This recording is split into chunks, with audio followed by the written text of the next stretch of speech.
I wanted to talk about one of my favorite teams because after this Rugby World Cup, I was really reminiscing on why I love this 2019 South Africa team. Even though I bet against them to lose against New Zealand, it was easily my favorite team.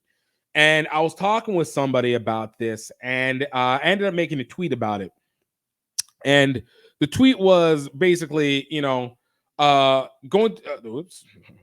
wrong one. The tweet was basically, in my short time of playing and watching rugby, which has been 14 years, I started in 2009. March 5th, 2009 was when I officially started playing and watching rugby. I was introduced to it back in 2004, but 2009 is when I officially started watching and paying attention to rugby.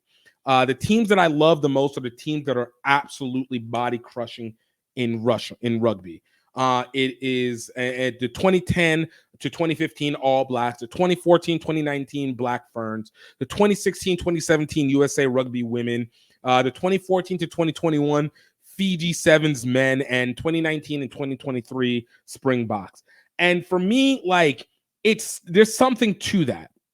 Not so much about the teams. Everybody has their own sets and whatnot, but it's how you end up connecting with the team. Again, a lot of people connect either, I also always say, look, my loyalties go to USA Rugby.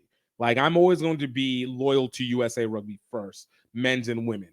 But one person asked me, do you love the men's team, the USA Rugby? And I had to say, specifically the men's team, I don't love them. I like them. I like them a lot. I'm always going to be loyal because that's home country, as well as Nigeria Rugby. But in terms of what they've produced, no, it's not been particularly lovable for my taste. It's kind of just like something that's there and you hope to improve, but that's something that you're part of the process and you actively are working. For me, I'm actively working to see that improved. The same with the women's side, but I feel like the women's side has been more consistent. And now, there's always some level of bias. The women's side was one of the ones, especially for sevens, that when I was doing early coverage, they were the easiest to be able to have access. I was able to talk to them the most, so I kind of gravitated, and I was also really impressed by the way they played. But I really end up loving these teams the way that they go. And one reason why it always connected with me was since I was a kid, I'd always played smash mouth sports. So with American football, for me, I was a linebacker, fullback, running back. So for me, I knew, we hit. And I love that. In my collegiate times, my favorite college team and favorite football team is the LSU Tigers. We're in the SEC, smash mouth football, even though right now we're playing a little bit more finesse offensive one. But on average, typically, especially in this millennium, LSU has been a strong defensive team. It makes it ache more. It makes it hit more. Teams like the 2000 Baltimore Ravens, the 2013 Seattle Seahawks. These are smash mouth teams that I really gravitated to because I love great defense, great hitting. I don't need a super high score, but I want to hit hard. And, I always wonder, how is it that it connects to other people? So I kind of want to break down, obviously, some of these teams that I love so much. And I think a lot of us have it with it. So kind of first and foremost, obviously, that 2011 to 2015 All Blacks, led by Richie McCaw. You had Carter on it. Manu Nanu, who was actually the real reason why I fell for that team. That was a legendary All Blacks team. And there's been think pieces trying to act like that team didn't play hardly any competition. BS. That team was bangers. It doesn't matter what era they're going to play in. Even if they play 10 years later at that peak stage, they would still be some of the bangest back. They were big, they were fast, and they crushed you. Did not matter what the level is. The level of play was good in 2011 and 2015. It hasn't changed significantly, literally, in 20, 25 years. So I don't know why a think piece would even begin to go into trying to discredit the All Blacks then. But that team is the one that made me come into international rugby. That was a team that was like, all right, this is what the epitome of rugby is supposed to be. They were sleek.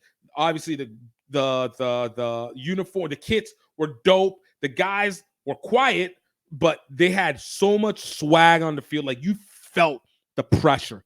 You felt the pressure. It was whenever I feel like the Haka felt like heavy. It was intimidation. Now I feel like the Haka is done, obviously, because you have to commemorate, and that's what they do at the beginning. But I don't feel the intimidation factor since that 2015 team basically retired out. Even though Manuanu is over here playing for MLR, but it's not the same guy. Obviously, it's like he's older and it just doesn't work the same.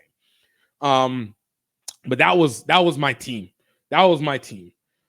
Next up, I got 2017 USA Rugby Women. This is probably easily my favorite team, I think, ever. Because one, I feel like people underestimate women's rugby in the wildest way. I don't understand why. Like, if you watch it, you'll understand that they're like legitimately dope. I'm sorry. This is the 2017 Black Ferns. 2017 Black Ferns. I'm gonna get to the USA Rugby Women. 2017 Black Ferns, led by the absolute indisputed women's GOAT of all time, Portia Woodman Wiseman. I want to get her last name right.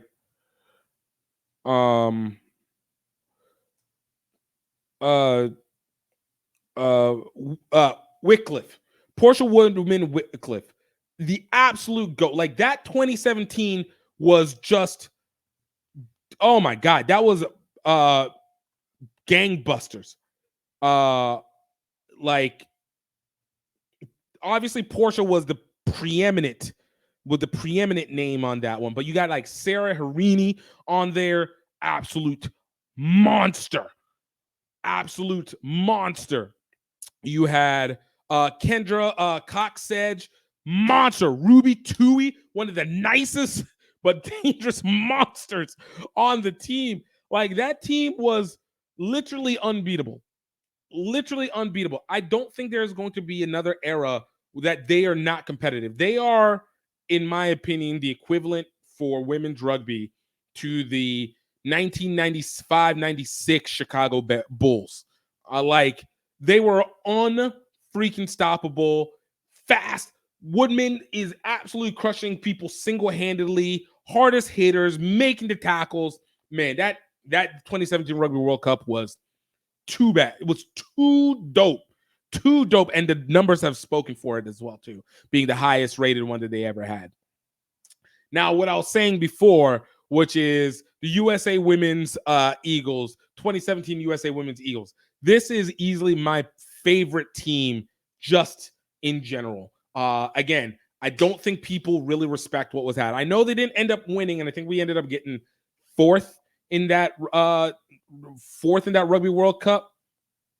Yeah, I think we ended up getting fourth in that, but that was a team where I go, this is what the U.S. legitimately can be. Why was it so dope?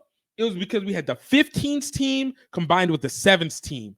We had the backs of like Naya, Alev Kelter. We had Cheta Emba, bro. Like, yo, that team gets me so excited. That team gets me so freaking excited. Like, watching them. I mean, oh my God. Like, hold on. I got to say them all right, because I can't see it very well on this initial page. But yeah, freaking Thomas, like, man, Rozier, we had Wooden, like Haverland, we had Jessica Javelin. Like, this team was literally an all-star team for USA. Tiffany Faye, the homie Tiffany Faye as a captain for it. Like, I don't like humility sometimes, because I don't think people appreciate, like, whenever you're being super humble. Like, I get it because, you're holding yourself, but sometimes I do wish that they would just straight up just be like, yo, no, we were great. And the fact that since that time, Emily, for the Rugby World Cup for 2022 last year, and the Rob Kane and Emily Bidwell butting heads in terms of like allowing players to play. And I know the Olympic schedule played in saving bodies, but man, that was truly the version of USA rugby that I expect from both the men and the women. We were fast, We were hard hitting. We were dominant. We definitely were the intimidating factor. Like that women's team was everything. Everything. That is the example that it should have been. I want to see a USA men's 15s team that include Perry Baker, even though now he's getting older and probably would never do it. But that had I wish it had included Perry Baker and Carlin Isles more and Danny Barrett in there. And we would have had our sevens teams in the backfield with our strong, stout forwards. And we had our reserves. The ones that played 15 would have been reserves, but they weren't it. They weren't it. Our fastest guys were playing sevens. Our fastest women were playing sevens. And we finally got to see it. And, oh, God. No. Brandon, yeah, Ileana wasn't there yet. I don't think Ileana came until like 2018, 2019. I think she was still in college at that point. But my God, I absolutely adored that team. And I hope that we can ever get something back like that again. And then, of course, for me, then the next one is the 2014 to basically 2021 Fiji Sevens team. Like, what do you got to say? Like, these dudes are, it's like the most natural sport. Okay, you win 2 Olympics.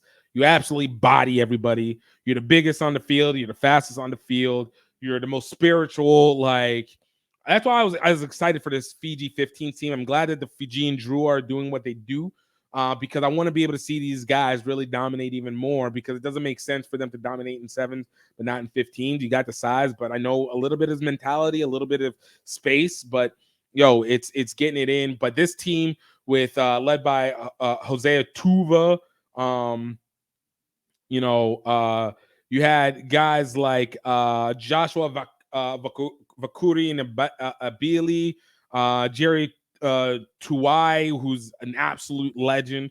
Like, yeah, I mean, that team was just, again, unstoppable. Like, who's going to do anything against them? And that's why they win 2 golds for the first time ever. Like that's how it goes. That's how it goes, man. Right? Yeah. These men, Brandon Davis goes. These men are who Jack found at the top of the beanstalk. Exactly. Like these were the giants that we were expecting when you go to the top of the beanstalk and go do some damage. And then, of course, my last favorite teams, 2019 South Africa, 2023 South Africa. 2019 South Africa, I love because I think their forwards obviously were better with the beast. I love the fact, and of course, this one's going to hit for me. Sia Khaleesi was the captain for this team. First black captain for South Africa, and he led them well. Man, this South Africa team, again, doing it again for 2023. This man is quiet power. Great story. He's doing the celebrity thing. Yo, shout out to the fact that he's with Rock Nation. This man is out here doing what I expect from a celebrity, high-end rugby player. And now, he's going to be moving over to Rossing 92 for the top 14. So I don't think he's playing international test rugby for South Africa anymore after this. I think he's aged out. I think he's 34 now. And so by the time the next Rugby World Cup comes, I think he's going to be aging out of this one. But what a heck of a performance. And like I said, this 2023 South Africa team played bully ball. Like they pounded their teams. And I love it whenever a team is just crush. Like Kirk the Fox throwing bodies up in there. Like that's what I want to see. As a USA person, that's what I want to see. I want to see our speed from our sevens team, our power from our big ass forwards really doing the job. No offense to our 15s forwards and our sevens, our 15s backs now and our sevens forwards, but that ain't the combination. All right. It ain't the combination that's working. All right. And I want to be able to see that really popping off. Obviously, I think AJ McGinty being in there, but that again, he's sevens as well, too. So I'm talking about exactly what I'm saying. But like that was what I was all about, man. That's what I expect from the US. That's what I expect from Nigeria. Yo, shout out as one of the emerging sports to be coming up. Yo, population 180 million, all more than 60% under 35, more than 40% under 30, which is wild. That is a nation you got to take advantage of, and strongly are affecting culture, strongly from music to pop culture to movies yo, you need to take advantage of these places that understand how to propagate attention.